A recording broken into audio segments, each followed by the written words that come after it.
오늘 우리에게 주신 하나님의 말씀은 누가복음 2장 14절입니다.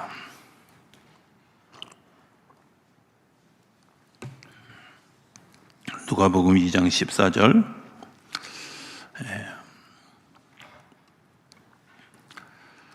오늘 우리에게 주신 계시의 말씀을 우리 오늘은 합독하겠습니다. 저와 여러분들이 같이 한 목소리로 우리 같이 읽겠습니다. 시작. 지극히 높은 곳에서는 하나님께 영광이요, 땅에서는 하나님이 기뻐하신 사람들 중에 평화로다 하니라. 아멘. 할렐루야. 하나님 살아계십니다. 살아계신 하나님의 그 귀한 은혜와 평강과 또 하나님의 권능이 저 여러분들과 또 영상으로 예배하는 모든 분들에게 또 뒤늦게라도 영상을 보는 분들에게 함께하게 되기를 주의 이름으로 축복합니다. 격변기를 이제 살아왔습니다. 제가 이렇게 돌이켜 보니까 가끔은 이렇게 텔레비전을 보면서 과거에 있었던 이야기들을 이렇게 얘기해 주잖아요. 뭐 이제는 말할 수 있다, 뭐 이런 거, 그죠? 또 과거에 70년대, 60년대 우리가 어떻게 살았는지 그런 거 나올 때 눈여겨보게 되는 이유는 아마 제가 그 시대를 살았기 때문에 그런 게 아닐까.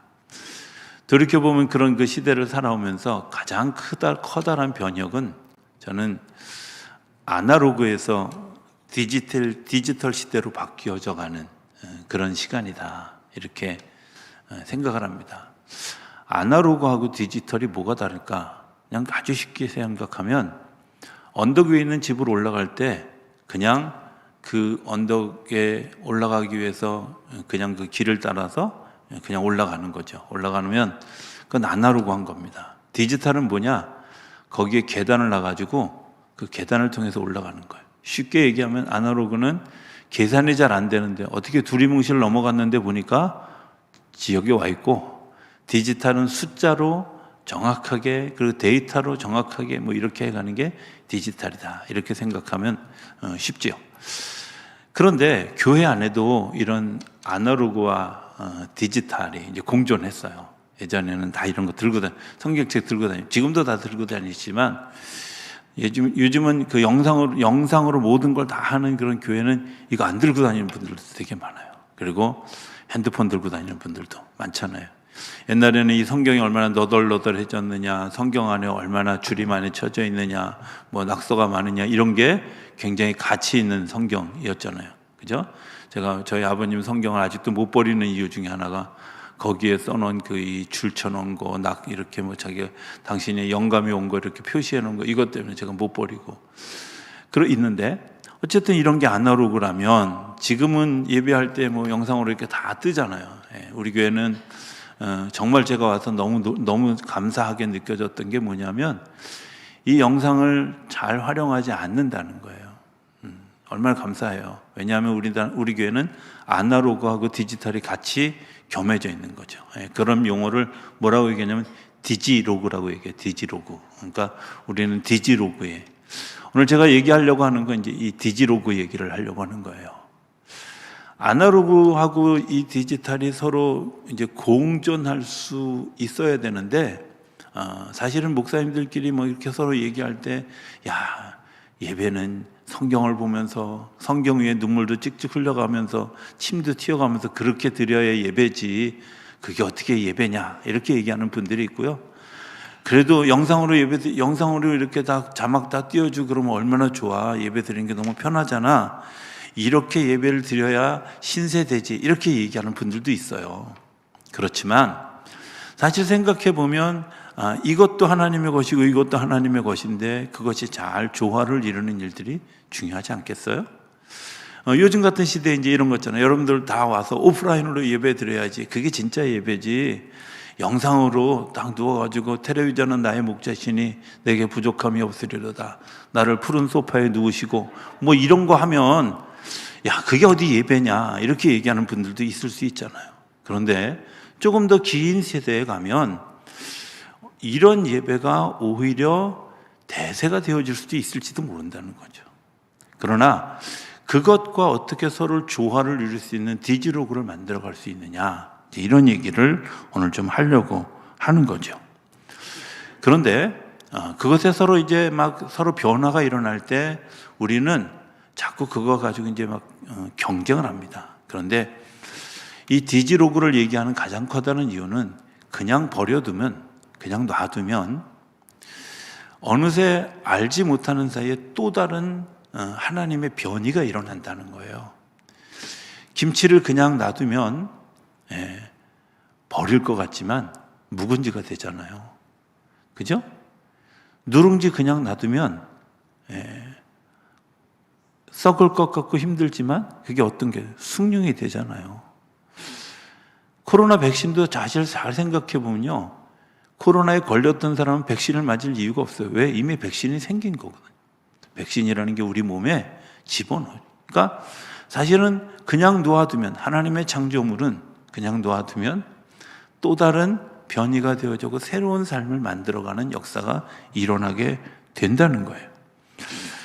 어떤 측면에서 보면 이것이 서로 대적하고 뭐 이렇게 싸울 문제가 아니라 어떻게 경협할 것인가, 어떻게 같이 가게 될 것인가 하는 것들을 이야기하는 거죠.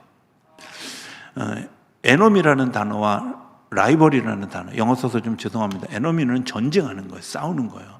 라이벌은 서로 다른 그런 그 힘의 존재이긴 하지만 이 라이벌은 조금 성격이 좀 달라요. 공존하는 거죠. 이 라이벌이라는 단어의 그 어원 가운데는 리버라는 말이 있습니다. 리버라는 말은 강 이런 말이죠. 그죠? 이 강을 어떻게 시작했냐면 강 양쪽에 A라는 나라와 B라는 나라가 공존하고 있어요. 전쟁을 하는데 야, 저 B라는 나라를 죽이기 위해서 우리가 이 강물에다 독극물을 타면 저들 다 죽을 거다. 근데 누구도 죽어요? 나도 죽어요. 왜? 우리가 그 물에 의지해서 살잖아.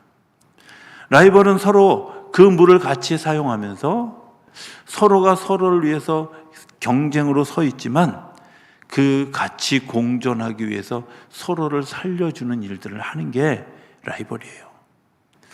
하나님의 나라는 이런 거죠. 하나님의 나라와 땅의 나라는 서로 달라서 경쟁하고 싸우는 나라가 아니라 하나님의 나라의 은혜를 통해서 땅이 기름지어지고 땅에 찬양과 영광을 돌려드리는 걸 통해서 하늘의 영광이 이루어지는 거예요. 오늘 본문처럼 그런 역사가 일어나는 게 이게 경협이에요. 경협이에요. 같이 가는 거죠. 우리가 같이 가는 일들 굉장히 중요한 일인데 이 같이 가는 일들에 대해서 잘 생각하지 않는다는 거예요. 사람들을 죽일 때 왜 그 목을 친다 혹은 목을 조른다 뭐 이렇게 얘기하잖아요. 왜 그러냐면 이 목이 사실은 인터페이스죠. 사람의 머리와 몸을 연결하는 굉장히 중요한 도구입니다. 그런데 이 중요한 도구가 죽어졌을 때 결국은 사람이 죽는 거예요. 사회도 또 하나님의 나라도 이 땅에 다스리는 모든 나라도 사실은 이 인터페이스가 굉장히 중요한 겁니다. 이 공감, 교환 이런 것들이 없다면 결국은 새로운 역사를 만드는데 어려움을 가지게 돼요. 저는 이 인터페이스가 되어지는 그 목 가지고 있는 두 가지 기능이 있다고 생각해요. 하나는 사람을 죽일 수도 있는 사기꾼의 기능과 살리기를 원하는 사기꾼의 기능이 있다고 생각이 되어집니다. 우리의 목은, 우리의 삶은 그런 것들이 있다는 거죠. 성경을 잘 보면 이런 이야기가 있죠. 100마리의 양 중에 한 마리의 양, 그리고 99마리의 양을 이야기하는 이야기가 나옵니다. 99마리의 양을 놓아두고 잃어버린 한 마리의 양을 찾아가는 목자 예수님의 이야기를 우리가 듣죠. 땅의 문화에 익숙한 사람들은 에이, 그게 얼마나 된다고, 그게 뭐 대단하다고, 자기가 병들어서 자기가 딴짓하다가 도망간 놈 왜 찾으러 가야 돼? 이렇게 생각하는, 이게 땅의 이론입니다. 하나님의 나라의 이론은 뭐냐면 개별 존재 하나하나를 하나님이 소중하게 여기셔서 너는 천하보다 귀한 존재다, 너는 천하보다 귀한 존재다 라고 그를 인정해 주시는 거예요. 잃어버린 양을 찾아가시는 예수님은 천하보다 귀한 존재를 찾아가시는 거예요. 이들 무리 속에서 잘 견디고 힘이 있고 견딜 만한 능력이 있지만 그 한 마리의 양은 그 천하보다 귀한 존재가 잃어버려질 수도 있고 죽어질 수도 있고 넘어질 수도 있다는 사실을 아시고 그것을 찾아가는 거예요. 예수님이 이 땅에 오시는 성탄절은 이런 의미가 있습니다. 그냥 단순하게 주님이 이 땅에 오셨어, 여행 오셨어, 이런 거 아니에요. 하나님이 사람들을 사랑하시는데 한 사람 한 사람을, 우리 모두를 향하여서 뭐라고 얘기해요? 네가 천하보다 귀한 존재다. 내 눈에 넣어도 아프지 않은 존재다. 이런 마음을 가지고 계신 거예요. 이 땅에 정말 온통 어두워져서 하나님을 바라보는 사람들이 별로 없어요. 완전히 없는 것이 아니라 별로 없는 거죠. 사실은 예수님 시대에도 보면 안나라는 사람, 시므온이라는 사람, 메시아가 올 것을 기대하고 자기의 삶을 들여서 기도했던 사람들이 있었어요. 그런 사람들이, 그런 99마리의 양들이 있었음에도 불구하고 그 한 마리의 양을 찾으려고 예수님이 이 땅에 오시는 거예요. 예수님이 이 땅에 오시는 거예요. 예수님이 이 땅에 오실 때 어떤 모습으로 오셨을까? 양의 무리 한가운데 오셨다는 사실이에요. 우리가 신앙생활 하면서 혹은 이 사회를 살아가는 그 지도자들 가운데 이런 분들이 있죠. 양을 치는 목자 유형이 세 가지가 있다고 생각해. 하나는 앞쪽에 서가지고 나를 따르라, 이런 거죠. 나를 따르라. 또 다른 스타일은 뭐냐면 맨 뒤에 서가지고 목자들이 어디에 흩어지는가 보면서 그들을 케어해주는 그런 스타일의 지도자도 있어요. 반면에 그들 속에 들어가서 그들과 함께 교감하면서 같이 그 길을 걸어가는 지도자도 있어요. 예수님의 목자 유형은 우리 무리 가운데 들어오시는 거예요. 그래서 한 사람 한 사람들과 교통하고 교제하고 그들의 아픔을 알고 그들의 생각을 알고 그들과 더불어서 같이 그 길을 걸어가는 거죠. 교감하는 일들, 그 공간을 채우는 일들, 그게 저는 사기꾼이다, 이렇게 생각해요. 사기꾼이 될 위험성이 있는 사람들이, 지도자들이 있죠. 그죠? 나를 따르라 하다 보면 뒤에서 흩어지는 것들을 못 보죠. 하나님의 나라의 관점에서 보면 그들은 사기꾼의 역할을 잘 못하는 거예요. 맨 뒤에 있는 몰아가는 그런 그 지도자는 좋은 지도자이긴 하지만 때로는 길을 잃어버릴 때도 있고 때로는 내가 가야 될 방향을 놓칠 때도 있게 되죠. 반면에 무리 가운데 들어가 있는 지도자는 그들의 생각과 아픔과 공존하면서 같이 걸어가는, 같이. 예수님이 이 땅에 오신 이유는 우리 무리 안에 사람으로 오셔서 사람과 사람과의 교제, 사람과 사람과의 나눔, 그들과 접촉하는 그런 일들을 통해서 하나님의 나라를 경험하게 하시겠다고 하는 의도가 숨겨져 있다는 거예요. 그리고 그것을 온전히 다 드러내어 주시는 33년의 생을 살았던 거죠. 예수님이 이 땅에 오신 것은 하나님과 나라, 하나님의 나라와 이 땅의 나라를 연결하는 사기꾼으로 오신 거죠. 그래서 땅에 있는 죽어 있는 것들을 다시 살리고 하늘에 있는 은혜를 통해서 땅을 회복시키려는, 하나님의 나라로 회복시키려는 계획이 예수님의 그 심령 가운데 있다는 거죠. 예수님은 이 땅에 사기꾼으로 오셨습니다. 사기치려고 오신 것이 아니라 사기꾼으로 오셨습니다. 여러분들, 이것을 발견하는 방법은 어떻게 발견할 수 있을까? 그것은 하나님의 신비도 있지만 하나님의 신비를 이해하는 사람들이 서로 연결하는 사이가 또 있어요.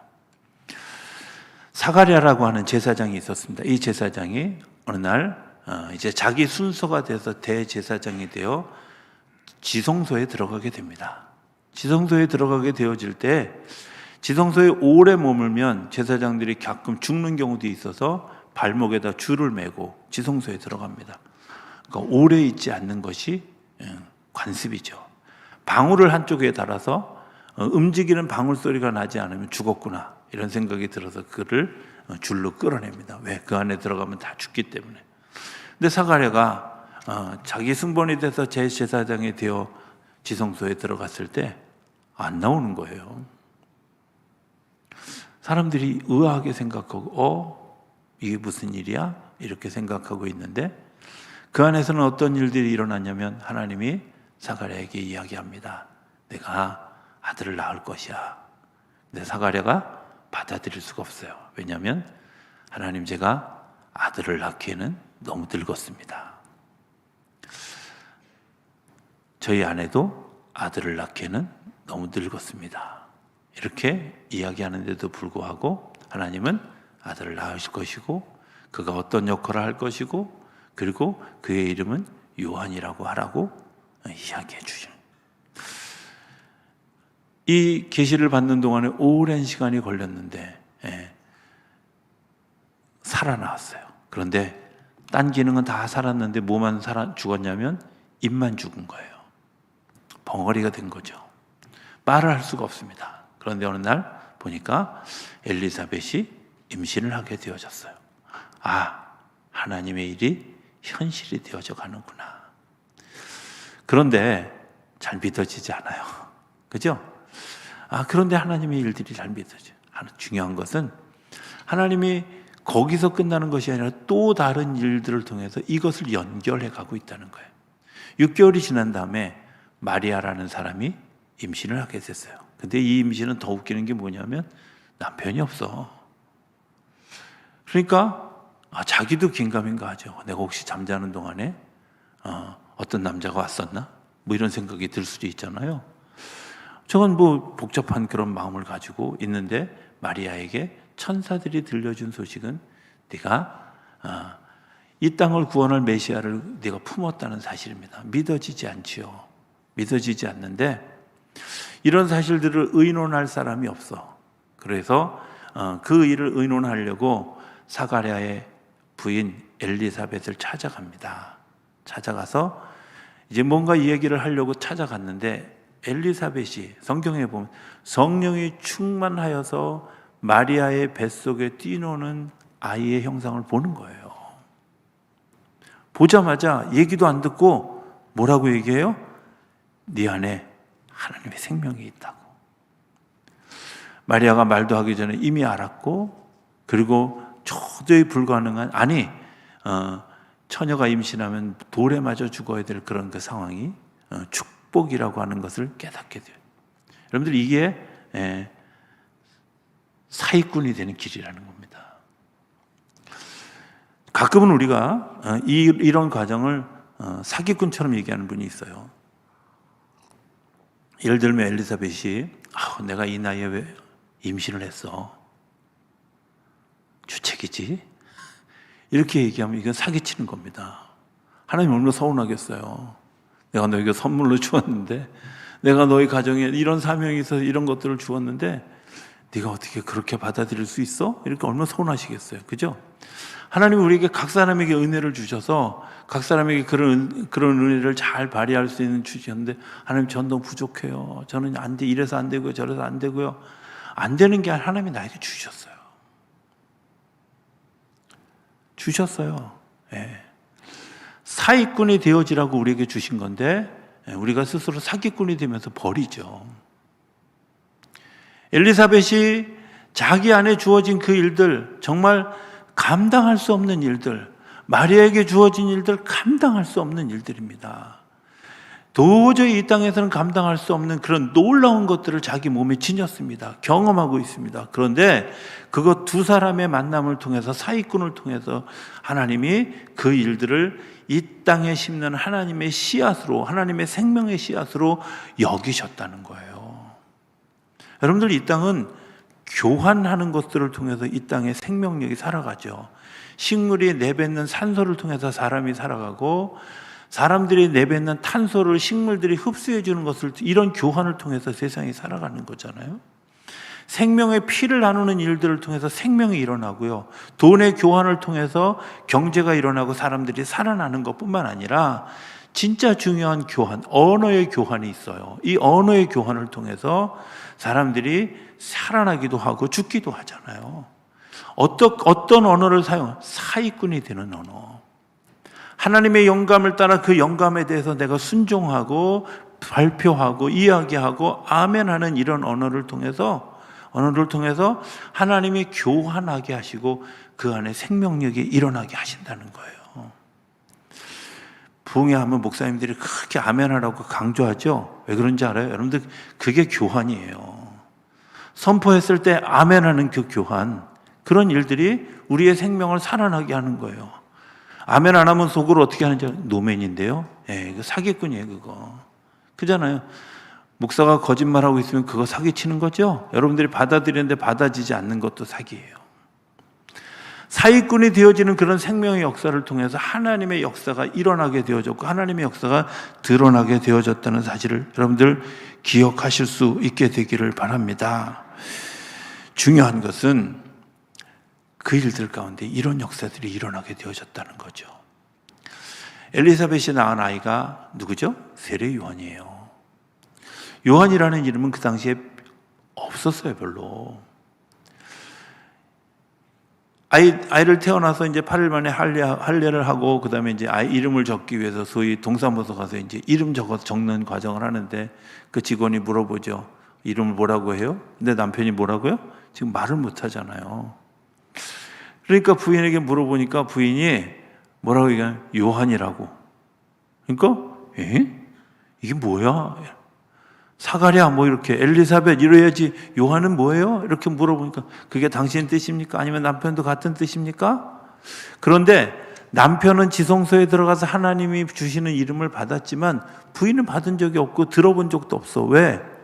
남편이 벙어리니까, 지금 말을 못하고 있으니까. 그래서 남편에게 가서 물어봅니다. 이 이름 어떻게 하면 좋을까요? 하고 물어보니까 남편이 대답을 못하니까 서판에다 쓴 거죠. 요한, 이렇게 쓴 거죠. 깜짝 놀라는 일 아니겠어요? 전혀 생각하지 않았던 그것이 부인의 입에서, 남편의 입에서 나오는 것을 보고, 아, 하나님의 역사구나. 하나님이 일하시는 거구나. 왜 6개월 이 세상에 먼저 보내셨을까? 그것을 아는 그 요한이 자기 자신은 정말 광야에서 외치는 자의 소리처럼 아주 비천하게 자신을 숨겨가면서, 자신을 숙여서 예수님이 이 땅에 오셔서 일하실 것들을 나타내고 길을 닦는 일들을 하죠. 요한과 예수님이 나타날 때 공통점도 마찬가지예요. 뭐라고? 요한이 외치는 것은 이스라엘의 중부 지역에서, 예수님이 외쳤던 것은 이스라엘의 북부 지역에서 외쳐요. 동네가 달라요. 장소도 달라요. 그런데 말씀이 동일해요. 회개하라, 천국이 가까웠다 였어요. 여러분들, 회개하라는 말, 또 하나님의 나라가 가까웠다는 말은 그 당시에 잘 쓰지 않는 말이에요. 더군다나 하나님의 나라는 말을 잘 하지도 않는 그런 단어예요. 그런데 그걸 통해서 예수님이, 세례 요한이 얘기합니다. 회개하라, 천국에 가까웠다. 그리고 회개하러 오는 사람들에게 세례를 베풀면서 세례 요한이 이렇게 얘기하죠. 나는 너희들에게 물로 세례를 베푸는 능력밖에 없지만 내 뒤에 오시는 분은 성령으로 세례를 주는 것 때문에 너희들의 삶이 변화하는 놀라운 역사가 일어나게 되어질 것이다 라고 예수님을 소개해요. 나는 그분의 신들매를 풀기도 감당하지 못할 만큼 아주 작은 자고, 그분은 능력 있는 자고, 그분을 통해서 이 세상에 구원될 것이라는 이야기를 해요. 근데 그분이 누구야? 그런데 북부에서부터 소식이 들려오기 시작하는데 거기서도 누군가가 회개하라, 천국에 가까웠다라는 말을 했다는 거예요. 표절 아니에요. 서로 영감을 받은 것들을 서로 나눈 것. 그리고 예수님이 세례 요한에게 세례를 받으러 오실 때 그 접촉점을 통해서 하나님의 역사가 시작되어졌잖아요. 이걸 연결하는 게 뭐예요? 사기꾼이에요, 사기꾼. 발음을 잘 하셔야 돼요. 하나님의 나라는 어떻게 연결되어졌느냐? 하나님의 나라와 이 땅을 연결하는 사기꾼들을 통해서. 그리고 이 땅에서 어떻게 연결되어졌을까? 역시 하나님의 나라와 하나님의 나라의 영감을 받은 사람들의 사기꾼, 이 사이를 통해서 하나님의 역사가 이루어져 가는. 해마다 성탄을 우리가 준비하고 맞이하지만 예수님이 이 땅에 오신 것에 대해서 우리가 사기꾼으로 서 있지 않던 사람들은 전혀 하나님을 발견할 수가 없어요. 동방의 박사들 지난주에 얘기했지만 그분들 먼 인도에서부터 먼 곳에서부터 와서 예수님을 경배하는 그 순간에 그들이 무엇을 느꼈어요? 이분이 하나님의 아들이시구나, 이분이 이 세상을 구원할 분이시구나 하는 걸 알았기 때문에 왕을 상징하는 황금, 또 구원자를 상징하는 유향, 그리고 예언자를 상징하는 모략을 들여서 그를 경배하는 거야. 당신은 왕이십니다, 당신은 구원자이십니다, 당신은 예언자이십니다 라고 얘기해 주는 거예요. 여러분들, 이런 선포가 내 안에 평강을 만드는 거예요. 오늘 성경의 본문은 그렇게 하늘의 영광, 땅의 평화 이렇게 얘기합니다. 하늘의 영광은 뭐예요? 하나님이 이 땅에서 이루어진 그런 일들을 통해서 하나님이 영광을 받으시는 거죠. 하나님의 나라의 일들을 땅에서 알았네, 그리고 알았고 고백했네, 선포했네, 찬양했네, 여러분들의 기도가 올려지는 것을 통해서 하나님이 영광 받으시는 줄로 믿습니다. 이게 하나님의 영광이에요. 하나님의 영광이 막 대단한 것, 그거는 뭐 조금 더 깊은 차원의 문제고, 하나님의 영광은 우리의 찬송을 통해서 이루어지고, 하나님을 향해서 기도하는 일들을 통해서 이루어지고, 하나님의 말씀을 무엇보다도 알고 이 땅에 심는 사람들을 통해서 이루어진다는 사실을 이야기하는 거예요. 우리는 하나님의 영광을 위해서 사는 사람들이잖아요. 그런데 그 뒤에 뭐라고 해요? 기뻐하심을 입은 사람들 중에 평화로다. 이 영광을 바라보면서 기뻐하는 사람들에게 나타나는 하나님의 표징이 있는데, 그 하나님의 표징이 뭐예요? 하나님이 주시는 평화예요. 평강. 땅에서는 얻을 수 없는, 아니 어서 팔지도 않고 사지도 않는, 그런. 어떤 목사님이 지난 주간에 뭘 얘기를 하는데, 우리 교회에 엉뚱한 바람이 많이 불어서 굉장히 힘들다고 이렇게 표현하길래 제가 농담 반 진담 반을 그랬어요. 거기는 성령의 바람이 불어야 그런 쓸데없는 바람들이 다 물러간다고. 그랬더니 그 목사님이 아주 진지한 표정으로 저한테 물어보니까, 목사님, 그 성령의 바람 어디서 팔아요? 하늘 마켓에서 팝니다. 하늘로부터 주어지는 겁니다. 평강은 어디서부터 주어지냐면 하나님으로부터 주어지는 거예요. 내가 얻는 것이 아니라, 내가 하나님에게 어떤 값을 치르면 정말 진정으로 하나님의 계획을 내가 알고 그 하나님의 계획을 이 땅에 믿음으로 심는 사람들, 그리고 정말 하나님이 하신 일을 너무 감사해서 찬양하는 사람들, 그리고 하나님이 이 일을 이루어 주실 것을 기대하고 기도하는 사람들, 그리고 하나님께서 나에게 주신 그것을 가지고 최선을 다해서 섬기는 사람들, 그 일들이 하나님이 우리를 통해서 영광을 받으시는 일들이에요. 오늘 우리가 당회를 하잖아요. 당회를 할 때 사람들을 세우는 일들을 합니다. 세울 때 대부분 다 똑같습니다. 저도 마찬가지입니다. 저도 전도사 때 목사가 되면서 저는 우리 감리교회 연급이 있는 것에 대해서 얼마나 감사한지, 한 해 한 해 성장하면서, 내가 정말 정의원 15년급, 16년급 뭐 이런 목사가 될 수 있을까 하는 것들에 대한 두려움을 늘 가지게 돼요. 근데요, 여러분들에게 그 맡겨질 때 다 어려워요. 버거워요. 그런데 중요한 것은 내가 그것을 잘 감당하는 것을 통해서 하나님이 영광을 받으신다는 거예요. 내가 믿음으로 그것을 순종한 것을 통해서 하나님이 영광을 받으신다는 거예요. 내가 땀 흘리는 것, 내가 이 땅에서 열매 맺도록 애쓰는 것, 섬기는 것, 전도하는 것, 봉사하는 것, 이것들을 통해서 하나님이 영광을 받으신다는 거예요. 얼마나 귀한 일들이에요. 수고한 분들에게 그냥 그분들이 끝나고 그만두는 것이 아니라, 하나님께서 또 다른 약속하신 것처럼 달란트 비에 내가 작은 일에 충성하였기에 더 큰 일로 내게 맡게, 그 더 큰 일을 맡게 하기 위한 일종의 이제 더 잘함의 과정을 가지기 위해서 잠깐 쉬는 거예요. 기다리는 거예요. 하나님이 그 일들을 하시는 일이 뭐예요? 당회예요. 저는 우리 교회가 이런 일들이 순조롭게 이루어져 가게 되기를 기대합니다. 그래서 정말 수고한 분들에게 수고하셨습니다. 하나님이 당신들에게 더 큰 일로 맡길 것입니다 라고 격려하고, 세워진 분들을 축복해서 정말 그분들이 하나님의 영광을 위해서 일할 수 있도록 격려하고 축복하는 일들이 오늘 우리 안에 이루어질 수 있다면, 이 땅에는 하늘에는 영광이고 이 땅에 기뻐하심을 입은 사람들이 누리는 평화를 누리게 되어질 줄로 믿습니다. 그 평화의 주인공이 되는 저와 여러분들, 그리고 우리 교회가 되어질 수 있게 되기를 주의 이름으로 축복합니다.